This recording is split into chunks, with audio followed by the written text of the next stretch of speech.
السلام عليكم حبايب. هذا الفيديو للفائدة. زين، أرجو من الجميع تسوي مشاركة للفيديو والصاعدة في سبيل يوصل لأكثر عدد ممكن. حبايب، احنا مقبلين على فصل شتاء، درجات الحرارة نحو الانخفاض. المفروض من كل مربي من كل جناي يوفر بالبيت عنده شنو؟ رافع مناعي.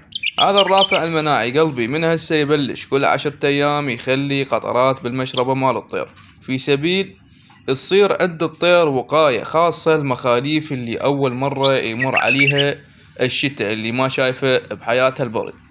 والايام الجاية حبايب لمن يبرد الجو بلا زحمة عليكم، البلابل اللي عندكم لا تخلوها قريبة من الباب ومن الشباك، خلوها بمكان منعزل، في سبيل الطيور اللي عندك ما تصاب بنزلات البرد والطيور اللي عندك تمرض. تحياتي للجميع، اخوكم كرار.